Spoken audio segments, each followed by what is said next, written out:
Welcome to Natural Born Talents. Today's subject is about 4 of the yokai I'm exploring at this time. The word yokai refers to the mythological creatures you see throughout Japanese mythology and folklore. And the 4 I'll be talking about today are as follows: the Kappa, the Kijimuna, the Kenmun, and the Suiko. 2 of these I have synchronized with, and I know their psyche quite well. The other 2, I haven't confirmed their existence. More about that later. Let's start with the Kappa, since it's the most well-known yokai in both Japan and abroad. If you go to a sushi restaurant, for example, and you order the Kappa maki, what you're ordering is cucumbers in a maki roll. And the reason they call it a Kappa maki is because Kappa love cucumbers. They also like melons and have the grotesque taste for human and animal liver. More on that later. Now, the Kappa you see here is what most Japanese will point out to what a Kappa looks like. But in my experience, it looked very little like this. It actually was more frog-like. Slimy skin, webbed fingers and feet, etc., etc. The rest of it was true, though. They are short in stature. They do seem to have a depression at the top of their head, or it looks more like an anus in my view. But in any case, these are beings you shouldn't mess with. Now, in folklore, they have from time to time actually helped humans. But more often than not, they steal from them, or they, at rare occasions, will attack people directly, openly. The reason they do this is basically to survive. The Kappa's psyche is not a loving being, but it's not a hateful, angry, or hostile being in its natural form. It just needs to survive. The Kappa is not a sexual being. It doesn't reproduce the way humans do. It does it quite differently. What it does is absorbs energy, especially from other beings, most likely young children. If you look at the kanji of Kappa, it literally means river boy, because the stature of the Kappa is quite short. However, that's not the only reason. Long ago, when families didn't have enough money to feed everyone, they occasionally would take one of the children that were young and throw them in the river because they couldn't care for so many children.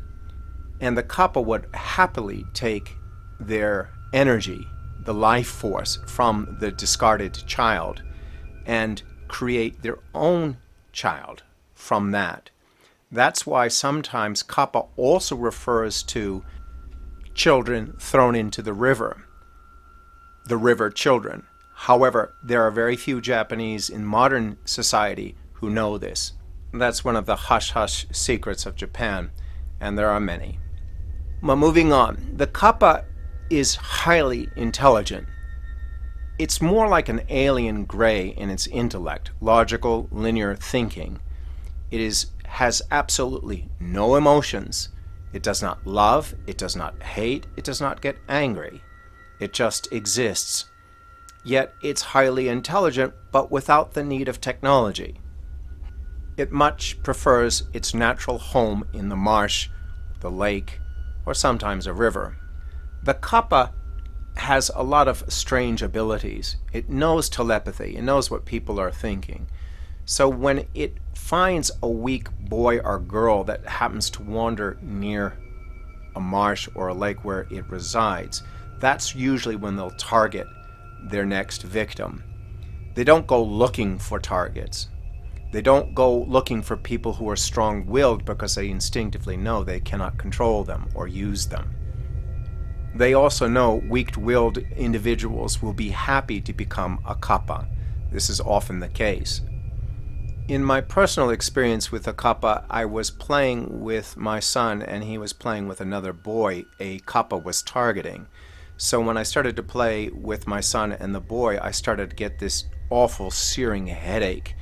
And I was wondering where it was coming from. And then I heard the voice in my head, and it started to communicate with me, and it realized that I was naturally pulling the boy it was targeting away from its control. I started to feel the life force of me being pulled out of my body, so I shouted at it and it ran off. However, it kept the telepathic communication going for a bit and wanted to know why I could sense it. And at the same time, it explained to me what it was all about. Just synchronizing with it, we exchanged an enormous amount of information. He even knew my name, which really blew my mind. But in any case, the Kappa has all kinds of unusual powers that go undetected within the Matrix. Of course, they're very aware of the Matrix and they live outside of it, and they very seldom will take physical form in front of a human being these days. But some of the other strange stories I had heard about them were the unusual effect that they have on families who live near a marsh, lake, or river that has a Kappa living in it. For example, one family reported having, I think it was around 7 to 10 children, all girls, all looked exactly the same. It made the newspaper back in the 60s and 70s. I'll see if I can find that article, and I'll post it up in the posting section of this channel. The next yokai is called the Kijimuna, and this is quite well known in Okinawa, but outside of Okinawa, not so many people seem to be aware of it. It's very much like the sprites and the pixies of European mythology. The Kijimuna is known to take two forms. One are these little yellow, brownish, orangish balls of fur with eyes and a sharp teeth in a beak-like mouth. But the more common view of the Kijimuna is this little elf-like, boyish or girlish creature that is very fond of fish and lives up in the Okinawan trees. Now, the Kijimuna does seem to have both the male and female form, so they're quite different from, say, the Kappa. They are known to play pranks on humans from time to time, but that usually is only when you steal their fish, or you chop one of their trees down, or interfere with their natural habitat in some way that they don't like. Other than that, they tend to be actually kind of friendly and have known to help people in need from time to time. There is a mythological creature that's very similar to the Kijimuna in Hawaii, and I confirmed this with one of the people who is very well known about Hawaiian folklore. Now, this particular creature has many names, and I won't go into that in this video, but perhaps another one when I go back to take a look at that in more detail. However, I did spot one living very near the house of the individual who was so good at Hawaiian folklore. Moving on. The next creature, the next two, I have not synchronized with. I don't know of their existence, but they seem to be very similar to both the Kijimuna and the Kappa. And the next one on the list is the Suiko, which is probably where the origin of Kappa came from. They seem to be similar in a lot of ways, but if you look at the kanji, Suiko, meaning water tiger, they seem to be the more aggressive version of the Kappa. Now, there's little more that I can confirm about these creatures other than what has been told in folklore. And folklore tends to be very distorted compared to what I've experienced, so I won't go any further on that until I can confirm its existence. However, I do believe they may have been the starting point of where Kappa come from. And the reason for that is because of the next creature, the Kenmun.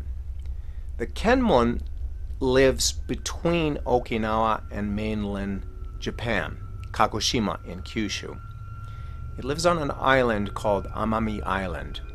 Over the summer, I went to Amami Island, and here's some photographs of the island. And I went to look for the Kenmun. I couldn't find it. All I could find is, again, the cute little manga version or the anime version of this creature, and little else of real information about it. The folklore is actually kind of interesting, however. When Okinawa surrendered to the American forces and MacArthur implemented the economics of Okinawa, the people of Amami Island had to cut down many of the trees that Kenmon liked, and therefore they feared that they would get retaliation from the Kenmon. They were very angry at MacArthur for this, apparently, and it was kind of an interesting story. I'll go more about that later because there's a lot of interesting things about MacArthur and Okinawa on a historical point of view, but that would require another video. So, why do I think these are related? Well, the Suiko and the Kappa, both in China and in Japan, are very similar. The Kenmon is like a cross between the Kappa and the Kijimuna. I suspect that because the Kappa can absorb the essence and energy of a human being, they can also do this to the Kijimuna. And when they did this, they created the Kenmon, because the Kenmon has both traits of the Kijimuna as well as the Kappa. I can't confirm this, but it seems likely. If the origins of the Kappa are from China, they moved towards Japan, to Kyushu, down as far south as Amami Island, and perhaps as far south as even Okinawa.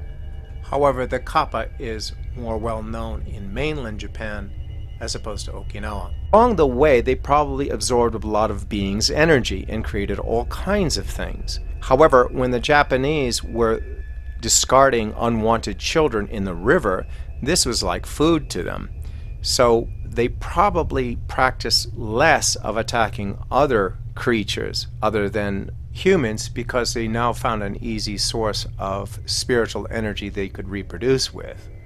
Of course, I'm only guessing, but being synchronized with these creatures, this seems very likely. Now, back to the Kenmon. The Kenmon seems to be located only in Amami-shima, or Amami Island, and they have been known to attack humans when, again, like the Kijimuna, when their trees were attacked or their food sources were threatened. However, things like octopus do frighten them off. There are other things that they don't like either. But again, that's from folklore and I can't confirm it. I plan to go back to Amami-shima to look for them in more detail. I didn't have enough time over the summer to get a good grip on what they were like. If I find anything interesting, I will post a video on that later. I also intend to see if I can find the Suiko, the source of the Kappa. Well, that's all for this video. I hope you enjoyed it. If you have any questions about these creatures, please let me know in the comments section below. I'd be happy to answer them. Thanks again for watching. Hope to see you in the next video.